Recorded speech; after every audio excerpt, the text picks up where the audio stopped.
무엇을 인식한다, 어떤 사건을 인식한다, 어떤 사람을 내가 인식한다고 할 때 이 인식에는 세 단계의 과정이 주어져야 합니다. 이 단계 중에 한 가지만 빠져도 바르게 인식하고 삶을 올바르게 만들어내기가 어려워집니다. 첫 번째 인식의 단계는 반드시 보여지는 대로 인식하는 겁니다.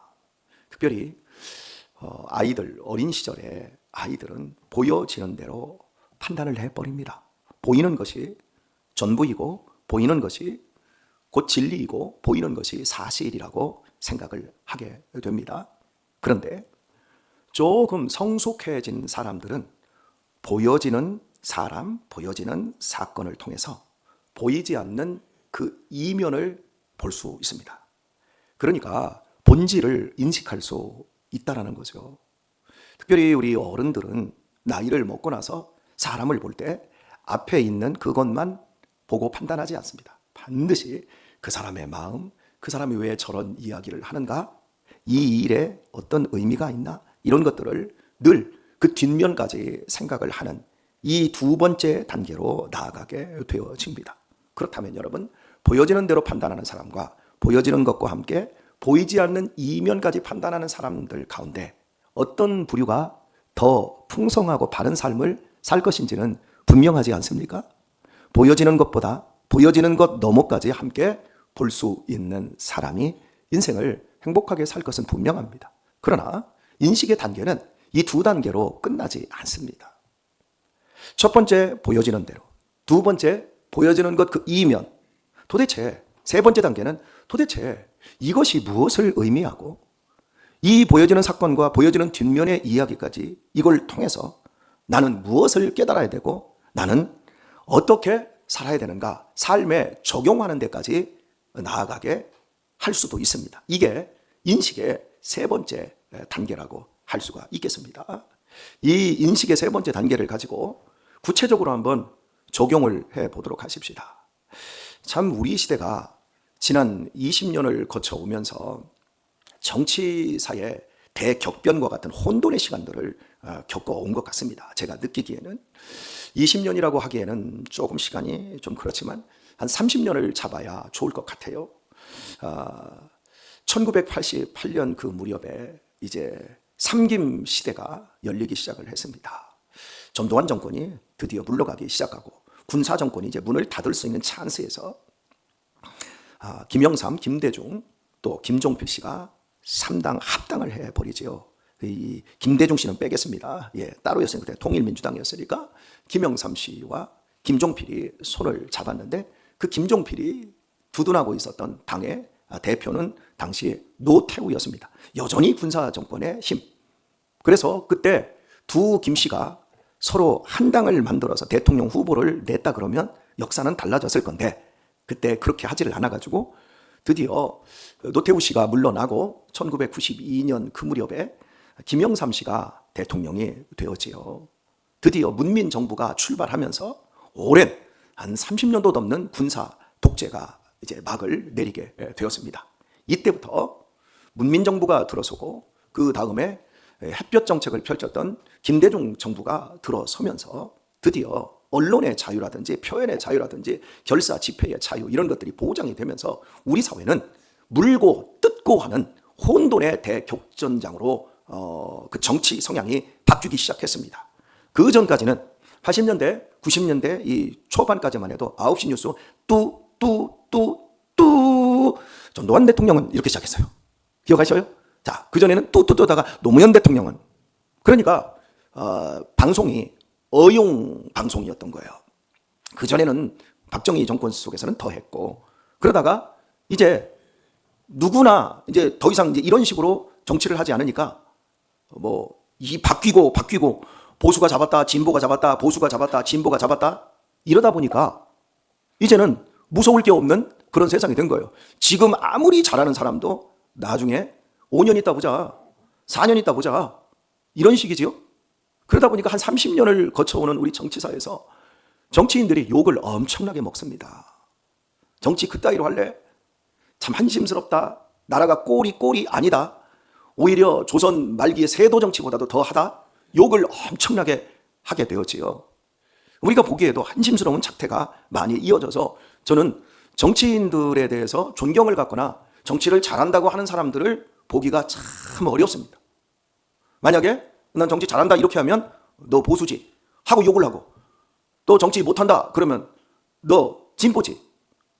그때마다 다른 형태의 우리 민족이 정말 상처를 입을 만큼 엄청난 그 욕으로 이 정치사가 30년 정치사가 이렇게 도배가 되어가는 그런 느낌입니다. 자, 인식의 첫 번째 단계, 정치하는 놈들이 왜 저 따위로 해? 이렇게 우리 얘기할 수 있어요. 그죠? 자, 그리고 그 정치하는 사람들을 가만히 보세요. 나는 새들이 뚝 떨어집니다. 정권 바뀌면 대통령들이 줄줄이 계속 감옥을 갑니다. 국회의원들이 걸핏하면 무슨 게이트 사건에 몰리고 뭐하고 무슨 비리가 터집니다. 자, 보여지는 사건을 그대로 저 자식들 나쁜 놈들이야. 이게 인식의 첫 번째 단계입니다. 자, 인식의 두 번째 단계입니다. 도대체 저 사람이 왜 돈을 받아 처먹었지? 왜 저 대통령이 저렇게 해서 감옥을 갔지? 그리고 그 뒤 이면을 돌아보고 이렇게 되었구나. 대통령이 그럴만하네. 이렇게 두 번째 그 뒷면을 살피고 나서 이해할 수 있습니다. 신문을 보게 되면 신문을 읽으면서 또 주간지라든지 월간지를 보면 그 이면을 잘 설명을 해줍니다. 이런 사람들은 굉장히 똑똑하다고 본인들이 느낍니다. 그런데요, 세 번째 인식의 단계로 우리 국민들이 가야 됩니다. 아니 도대체 왜 진보 대통령도, 왜 보수 대통령도, 아니 왜 진보 정치인들도 보수 정치인들도 왜 인정받고 존경을 받지 못하는가? 도대체 무엇 때문인가? 정치 구조 역학 속에 이런 부분들 때문에 그렇구나. 이건 구조적인 잘못이구나. 이 구조를 누가 만들었나? 정치인 몇 사람이 만드는 게 아니라 온 국민이 함께 그걸 만든 겁니다. 예를 들어서 한번 생각을 해봅시다. 우리 지역에 지역구 의원이 있습니다. 그분이 예를 들어서 비리 혐의가 들통이 났어요. 그래가지고 이분이 형사 입건됐습니다. 그래서 옷을 벗었다고 해봅시다. 그리고 이제 다음 선거에 이분이 다시 나왔어요. 그러면 찍어줘야 됩니까? 안 찍어줘야 됩니까? 안 찍어줘야죠. 그런데 우리가 남이가 그래도 인물은 그 사람밖에 없어. 될 사람은 그 사람밖에 없어. 또 찍어준단 말이야. 그러니까 아무렇지도 않게 정치인들이 자기가 형사나 민사나 이런 거 걸리는 부동산 투기도 하고 위장 전입으로 뭐 탈세하고 온갖 것을 다 한단 말이에요. 그러니까 온 국민이 한 덩어리로 이 구조적인 사회를, 모순적인 사회를 만들어냈구나. 그래서 우리가 정신을 차려야 되겠구나. 나라도 그렇게 안 살아야 되겠구나. 누군가가 심어놓은 열매를 우리가 지금 먹고 있다면 30년 전 그때 세대들이 뿌려놓은 씨앗들이 오늘날 자라나서 열매가 되어 있다면 나라도 오늘 좋은 씨앗, 나만큼이라도 올바른 씨앗을 뿌려야 되겠구나 라는 어떤 깨달음과 자성 통찰로 가서 나만큼이라도 그렇게 안 살아야지 하면 오늘 새로운 씨앗들을 내가 뿌려나가게 되어집니다. 이런 사람들이 많아져야 우리 사회가 달라질 수 있는 겁니다.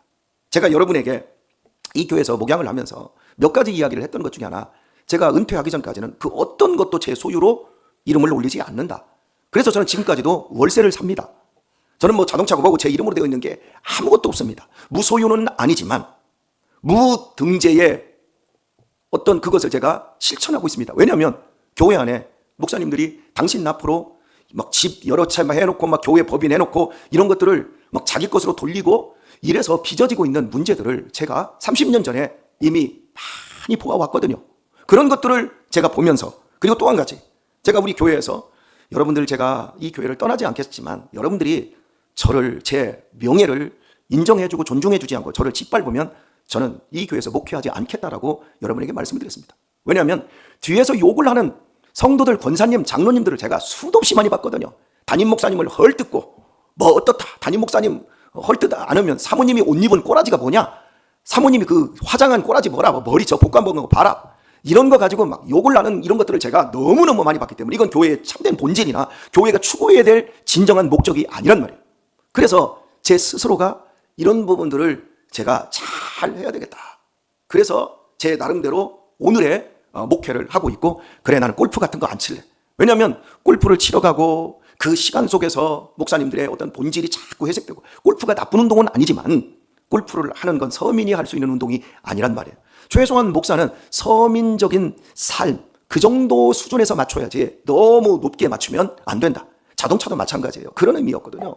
그 자동차 같은 경우에도 그렇잖아요. 우리 목사님이 이 정도는 타셔야죠 하면서 외제차 타? 여러분, 자동차 외제차 좋은 거 타면 얼마나 좋습니까? 보다보다하고 안전하기도 하고 정말 좋은 게 사실입니다. 그러나 그렇게 상향 조정된 삶을 살게 될 때 교회 안에 하향적인 그 삶 속에서 허덕이고 있는 사람들이 얼마나 목사에 대해서 위화감을 가질까요? 그래서 제 자신을 지키는 것이야말로 교회 성도들을 하나로 만들고 진정으로 소통하고 교감할 수 있는 교회가 될 수 있다. 제가 그래서 그런 원칙들을 인식의 3단계를 통해서 제 자신을 만들어 왔고 지금도 만들어 가고 있는 중에 있습니다. 사랑하는 성도 여러분, 왜 제가 여러분에게 이 말씀을 드리고 있습니까? 오늘 읽은 말씀은 하나님께서 이스라엘 백성들에게 새로운 땅에 들어갔을 때 너희가 이렇게 살아야 된다. 이게 복이다. 그리하면 너희의 날이 장수하게 되어질 것이다. 너희가 복을 받아 젖과 꿀이 흐르는 삶을 살게 될 것이다. 그 땅은 모든 이스라엘 백성들을 삼킬 수 있는 땅도 되겠지만 그 땅에서 너희가 하나님을 사랑하고, 근데 사랑하는데 마음을 다하고 뜻을 다하고 성품을 다하여 사랑하기만 하면 너희들의 삶은 정말 젖과 꿀이 흐르게 될 것이다. 그러니 너희들 이 말씀, 하나님을 사랑하는 방법이 무엇인지가 들려있는 십계명을 중심으로 한 이 말씀을 너희가 잘 들어야 된다. 잘 마음에 새겨야 된다. 그리고 너희 자녀에게, 너희 손주에게 잘 가르쳐야 된다. 부지런히 가르쳐줘야 된다. 앉아있을 때든지 일어날 때든지 길을 갈 때든지 누웠을 때든지, 그러니까 항상 가르치라는 거죠. 잘 가르쳐야 된다. 그래야만 너희가 잘 살 수 있다. 이렇게 권면하고 있습니다. 그런데 말입니다, 우리가 하나님을 알 수 있는 방법이 무엇입니까? 하나님의 말씀을 통하지 않고는 하나님을 알 수 있는 방법이 없습니다. 왜냐하면 하나님은 영이시라 눈에 보이지 않습니다. 어떤 우상으로도 하나님을 설명하거나 대변하라고 하지 않았습니다. 오직 하나님은 이스라엘아 들으라, 쉐마 들으라. 하나님의 말씀을 들을 때만 하나님을 바르게 알 수 있습니다. 제가 한번 여러분에게 묻겠습니다.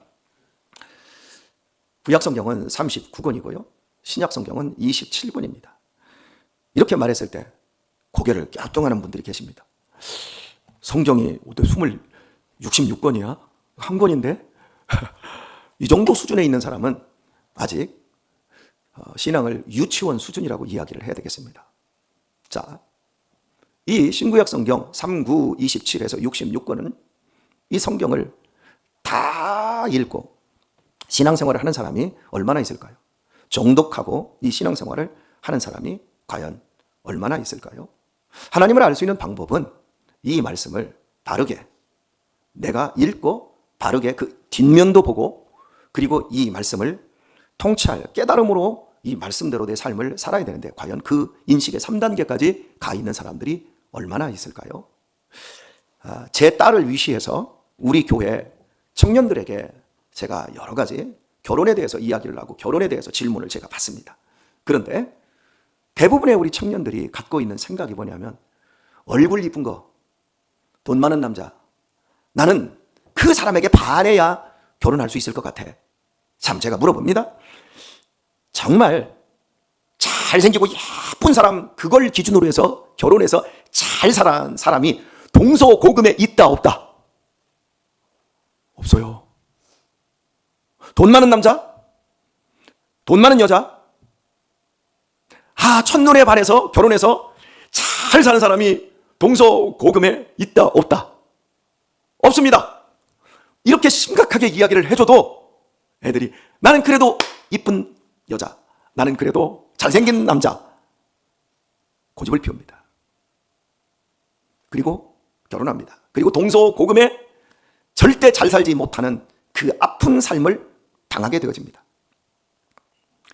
한 번 만나고 홀딱 반해버렸습니다. 끝나버립니다. 보나만 합니다. 알아야 합니다. 그 사람을 알아야 됩니다. 내가 이 사람과 맞출 수 있을지, 이 사람이 나를 맞춰줄 수 있을지, 살아도 괜찮을지. 반하는 건 두 번째입니다. 사람을 알아야 됩니다. 우리가 하나님의 말씀을 바르게 알아야 될 이유, 그것은 우리가 잘 살도록 하나님이 이 말씀 안에 생명을 심겨 놓았기 때문에 그렇습니다. 자, 읽은 말씀을 한 가지만 확인을 해 보도록 하겠습니다. 6절을 보면 오늘날 내가 네게 명하는 이 말씀을 너는 마음에 새기고입니다. 하나님의 말씀은 머리에 새기는 게 아니라 마음에 새기는 겁니다. 마음에 새기려고 하면 어떻게 해야 될까요? 일주일에 한 번 주일에 교회 와서 목사의 설교 30분 설교 한 편 듣고 하나님을 알까요? 하나님에 대해서, 하나님을 알아가는 방법에 대해서 약간의 도움은 받을 수 있겠지만 제가 보기에는 절대 하나님을 알 수 없다고 저는 생각합니다. 사람의 인식의 3단계로 보았을 때요. 하나님의 말씀은 마음에 새기는 겁니다. 머리에 새긴 것은 절대 우리의 삶으로 사라지지 않습니다. 내 마음에 새긴 것만 하나님의 말씀으로 흘러나오게 되어 있습니다. 세상에서 가장 먼 거리가 머리에서 마음의 거리라고 합니다. 마음이 우리는 보통 여기 있다고 생각합니다. 그런데 사실 마음은 어디에 있습니까? 어디 있는지 모릅니다. 뇌의 작용이라고 과학적으로는 진단을 합니다. 자, 그러나 우리가 보통 일상적으로 마음 할 때 하트, 여기 심장, 이게 마음이다 라고 하니까 이 심장에서 이 머리까지의 거리를 한번 생각해 봅시다. 한 20cm에서 30cm 안에 이게 있습니다. 그런데 머리에 있는 말씀이 마음으로 내려오는 데까지 여러분 평생 걸리는 경우가 많습니다. 아는데 안 됩니다. 여기로 안 내려옵니다. 그리고 여기에 있는 것이 손과 발로 나아가는 게 쉽지도 않습니다. 자, 내가 하나님의 말씀을 바르게 알려고 하면 머리로 들어지는 게 아니라 마음에 새길 수 있어야 되는데 반드시 노력이 필요합니다. 어떤 노력이 필요합니까? 성경을 알기 위해서 시간과 에너지를 써야 됩니다. 예를 하나 더 들어보도록 하겠습니다. 중학생이 대학원생의 논문을 읽었습니다. 읽을 수 있죠? 영어로 되어 있는 게 아니고 일어로 되어 있는 게 아니고 한국어로 되어 있어서 다 한글로만 써놨습니다. 70페이지 분량입니다. 읽을 수 있지요? 그잖아요. 좀 이해 좀 해주세요. 안 읽었어도. 예. 읽을 수 있지요? 그러면 읽을 수 있는 게 그게 읽었다고 해서 그게 알아지는 겁니까? 그냥 읽은 걸로 글자만 읽고 끝난 겁니까? 거의 글자만 읽고 끝난 거죠. 그런데 이 중학생이 이 논문을 그 논문의 주제나 논문에 사용된 단어의 뜻 하나하나를 사전적인 의미에서 다 풀어서 다 살펴보고 이것을 읽었습니다. 이러려니까 그냥 70페이지를 읽는데 2시간밖에 안 걸릴걸? 3주 동안 단어 하나를 찾아서 다 읽으면서 옆에다 메모까지 하면서 그걸 3주 동안 읽었습니다. 이 중학생이 시간과 에너지를 들였습니다. 그 논문을 나중에 이해할까요, 안 할까요? 이해합니다. 그러면 그런 논문을 이 친구도 쓰는 데 부분까지 갈 수 있는 실력이 어느 정도 갖춰지는 겁니다. 그런 것처럼 우리가 성경을, 하나님의 말씀을 내가 마음에 새기려고 하면 반드시 이 과정이 필요합니다. 자, 성경은 우리에게 이렇게 말합니다. 간음하지 말라. 우리 앞에서 우리가 살폈죠? 간음하지 말라. 그랬을 때 여러분 어떻습니까? 나는 내 아내 외에는 나는 성적인 관계를 하지 않았어. 나는 간음하지 않았어? 이걸로 끝내버립니다. 그런데 예수님께서 오셔서 두 번째 인식의 단계로 간음을 이야기합니다. 마음의 음욕을 품는 자마다 다 간음한 자니라. 그 간음이라고 하는 글자의 이면을 설명해 줍니다. 그런데 이 성경을 받는 1차 대상이었을 때는요, 여러분, 남자들은 여자들 성추행 엄청나게 했습니다.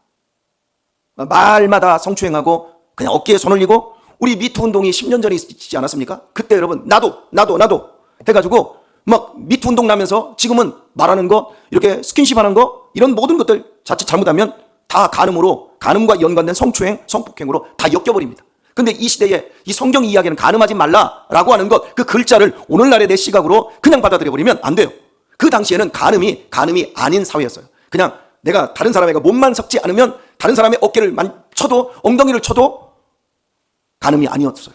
그런데 하나님 예수님께서는 마음에 음욕을 품는 자마다 다 간음했다라고 말합니다. 이게 인식의 두 번째 단계입니다. 여기까지 가야 되는데 당시의 바리새인들, 서기관들, 대제사장들은 나는 간음하지 않았어.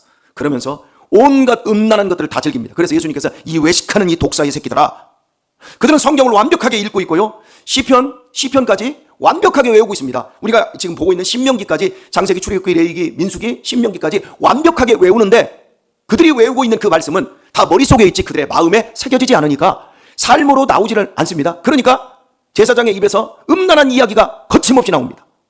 자, 한나가 기도하다가, 사무엘을 얻기 위해서 기도하다가 막 이렇게 막 하나님의 영이 임하니까 방언하면서 기도하니까 제사장 엘리가 뭐라고 얘기합니까? 너 술 취했지? 빨리 집에 가서 나빠져 자. 그 말 한마디 하나하나, 표현 하나하나 들어보십시오. 그러니까 그 시대의 사람들이 얼마나 어리숙했는지. 외식이라는 게 뭡니까? 바깥 외자, 꾸밀 식자, 겉만 꾸미는 거예요. 겉만 거룩하게. 나는 가늠하지 않았어. 근데 예수님께서 여기에서 멈추는 게 아니라 마태복음 5장에서 또 말씀합니다. 네 눈이 죄를 범하거든 뽑아내버려라. 네 손이 죄를 범하거든 잘라내라. 그래서 두 손 가지고, 두 눈 가지고 지옥불에 떨어지는 것보다 차라리 불구가 되어 천국에 들어가는 것이 훨씬 낫다. 세 번째 인식의 단계를 가르쳐 주십니다. 나는 보는 거로도 음란할 수 있어. 그럼 내가 어떻게 살아야지? 그래, 내가 순간순간 지옥불에 떨어질 수 있다는 그 가능성을 가지고 내 자신을 절제하며 하나님의 말씀을 따라 주야로 묵상하며 내가 그렇게 살아야지. 이렇게 하나님께서 무서울 정도로 이런 음란의 죄에 대해서 나한테 경고해 주셨으니까 나는 그렇게 살아야지. 이런 사람들이 여러분 동성애를 할 수 있겠습니까? 이렇게 자기를 바르게 깨달은 사람들이 아무렇지 않게 짐승하고 수간하고 오늘날 부부를 교환하며 이렇게 성적인 이런 부분들이 너무 개방적이고 이것은 우리의 자유고 권리다라고 이야기할 수 있을까요? 하나님의 말씀이 내 마음에 새겨져 있는지를 한번 살펴보십시오. 나는 교회 와서 지금까지 들었고 내가 지금까지 읽었던 그 말씀들이 중학교 수준에서 말씀을 보고 있는 것은 아닌가를 여러분 생각을 하셔야 됩니다. 여러분, 중학생이 대학원생의 논문을 읽는 것도 어렵습니다. 그런데 하나님의 말씀은 창조자의 말씀이고 영원한 말씀입니다. 유한한 인간이, 피조된 인간이 어떻게 하나님의 말씀을 그저 한두 번 읽는다고 해서 이 말씀을 우리가 알았다고 할 수 있을까요? 그리고 이 말씀이 과연 우리에게 잘 사는 길을 열어주고 있다고 어떻게 우리가 자신할 수 있을까요? 오늘의 말씀을 맺도록 하겠습니다. 우리가 하나님을 인식하는 데는 하나님의 말씀 외에는 인식할 수 있는 방법이 없습니다. 그런데 우리의 인식에 3단계가 있는데 이 3단계 속에서 거의 대부분의 사람들이 나 성경 읽었어, 나 성경 보았어, 보여지는 그대로만 보고 줄줄줄줄 외우면서 머릿속에만 새기는 경우들이 훨씬 많습니다. 성경의 그 뒷 이면을 볼 줄 알아야 됩니다. 하나님의 마음을 볼 줄 알아야 됩니다. 하나님의 뜻을 볼 줄 알아야 됩니다. 그리고 이 하나님의 뜻을 내 삶으로 가져와서 내 외식하는 겉모습이 아니라 내 마음 중심을 바꾸는 그 과정 속에서 이게 안 바뀌어지니까 성령님 도와주세요. 하나님 제발 이 육신에 속한 나를 살려주세요. 애통해하며 오늘 넘어지고 오늘 깨졌어도 주님, 그래서 내가 더 주님을 붙잡습니다. 나는 실패했습니다. 그러나 주님 도와주세요. 여러분, 어줍지 않게 나도 그 말씀 알아요, 나 다 알거든요. 여러분, 그렇게 말하지 마십시오. 목사가 목회를 하면서 제일 힘든 사람들이 그거예요. 다 한대. 목사님, 나도 다 알아요. 다 아니까 말씀하지 마세요. 아니, 나도 몰라 죽겠는데 다 한대. 헬라어를 공부하고 히브리어를 공부하고 신학의 과정을 8년이나 하고 강도사 고시 한다고 1년을 빡세게 8년 동안 공부한 걸 집행해서 공부하고 목사고시를 보기 위해서 그 했던 9년의 과정들을 또 녹여서 시험을 보고 그리고 30년을 목양하면서 날마다 설교하고 있는 이 목사도 하나님의 말씀에 대해서 마치 한라산에서 사반자로 뚝 떠가지고 이게 하나님입니다 라고 하는 것 같은 이러한 옹졸함과 이러한 비루함 때문에 늘 고민하며 슬퍼하고 있는 이 목사도 있는데 어떻게 일주일에 한 번 교회 나오면서 목사님 다 알아요, 그러니 더 이상 이래라 저래라 말하지 마세요. 초등학생인가? 여러분이 괜히 오늘 혼나는 느낌이 드시죠? 저 혼내려고 한 게 아닌데 오늘은 좀 설교가 조금 좀 학적인 그런 요소를 제가 갖춰서 여러분에게 드렸습니다. 마음에 새긴다라고 하는 게 바로 그거거든요. 논문은요, 이걸로는 안 돼요. 학술지를 쓸 때는요, 이걸로는 절대 못 씁니다. 마음에 새긴 힘으로 쓰는 거예요. 우리의 삶은 이 마음에 새긴 하나님의 은혜, 그 힘으로 믿음 생활하는 겁니다. 저도 잘 모르겠습니다. 그러니 여러분들도 잘 모릅니다. 앞으로 더 알아가기 위해서 우리 에너지와 시간을 쓰며 하나님을 바르게 알아가고 풍성한 삶을 살아가고 더 지금보다 잘 사는 우리 성도님들 다 되시길 예수님의 이름으로 축원드립니다.